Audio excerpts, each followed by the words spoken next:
One area you drill deep into in your book is fructose, which is under the carb realm, and fatty liver. So let's talk about that connection there and the physiology that happens in the body when we're consuming too much of that.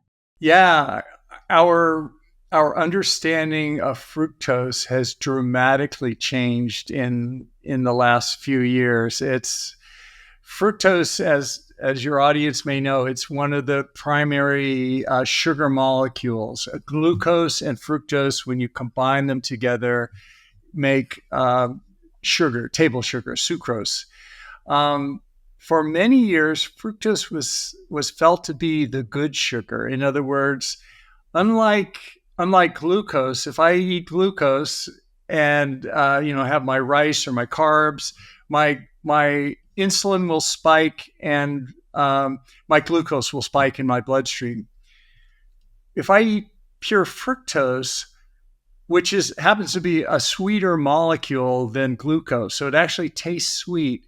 If I eat pure fructose, my insulin doesn't spike and my glucose doesn't spike, to the point that the American Diabetic Association, which is not an organization to be trusted for all sorts of reasons, but we can get into later if we want, but they used to recommend that diabetics substitute fructose for glucose and just eat fructose because, hey, it doesn't affect your insulin, it doesn't affect your glucose. It's a safe alternative and it tastes sweet.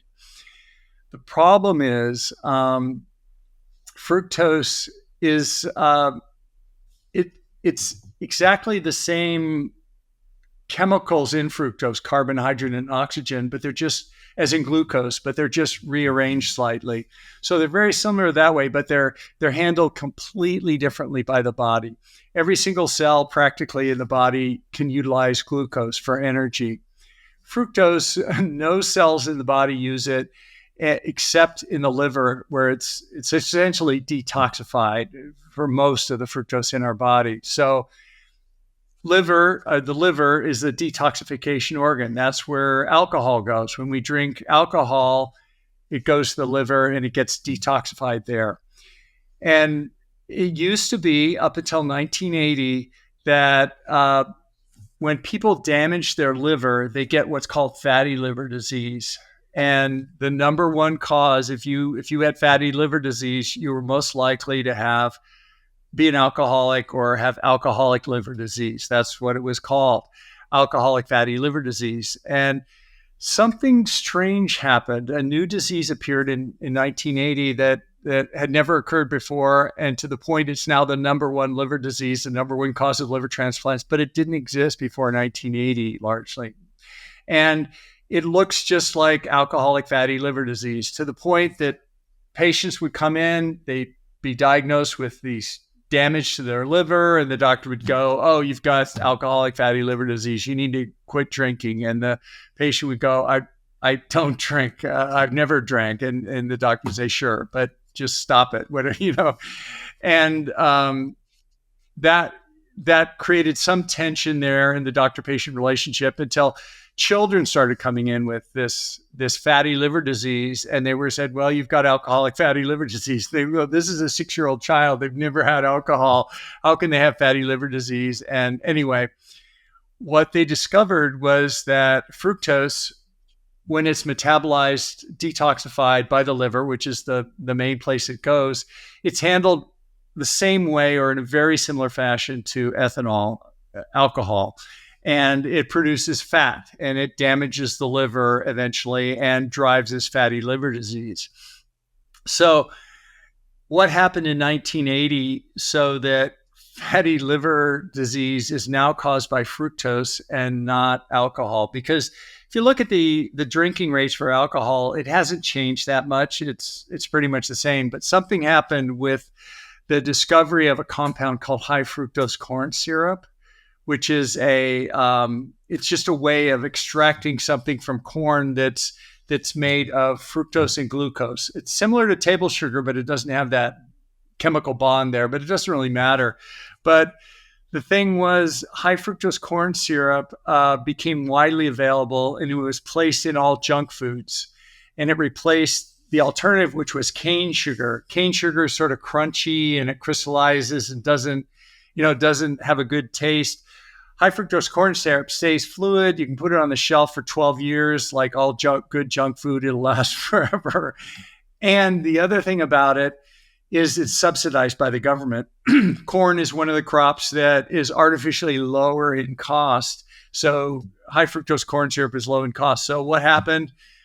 Everybody switched out cane sugar for high fructose corn syrup, and Coca-Cola, Pepsi, all the soda companies switched out high fructose corn syrup, and junk food just exploded. And this non-alcoholic fatty liver disease exploded to the point that now when someone comes in with a fatty liver, you don't ask them if they drank alcohol.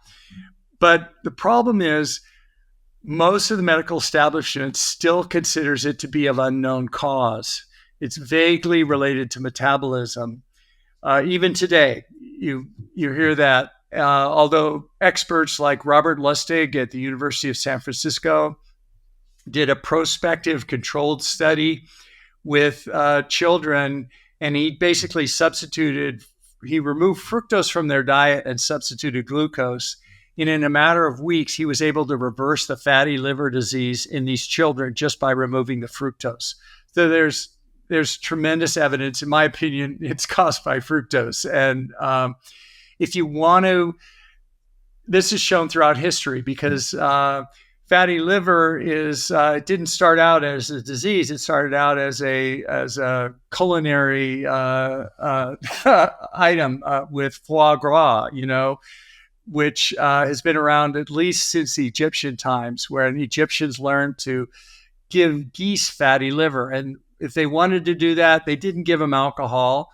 They didn't give them sugar or glucose, but they gave them things that had a large amount of fructose, figs in particular. And the same thing that's true today too.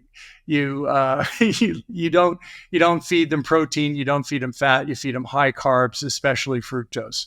So anyway, that's a rambling conversation about fatty liver disease. And I think the lie is that we don't know what causes fatty liver disease. And I think the evidence is overwhelming, and I've cited it in my book. These aren't my ideas. All I'm doing is reading the literature as I interpret it. But it's due, in the vast majority of cases, to fructose toxicity. And I think we all need to be concerned about fructose, even if we don't have fatty liver disease, that it's something to at least be cautious of. And one last point about fatty liver disease, it was usually only diagnosed when the liver enzymes, the liver blood markers got very high. With CT scanning, it's possible to make the diagnosis on an X-ray image. And one interesting study where they scanned adult patients coming in for colonoscopy, which is unrelated to fatty liver disease, and they just looked at all their livers, and they found upwards of 50% of them had fatty liver disease, but they weren't diagnosed. And then they looked at the radiology reports that the radiologist dictated, and only 10% were dictated of those as fatty liver disease. And then they looked at the follow-up of the radiology reports, and less than half of those had any follow-up from the referring physician. So it's not on people's radar yet. It's a marker for insulin resistance. It's a marker for inflammatory disease. It's a marker for metabolic health. All these things get tied together. And the good news is, like you talked about Dr. Lustig's research, if it's caught early enough, it's reversible. That's right. In all of us, hopefully, yeah, we could do that.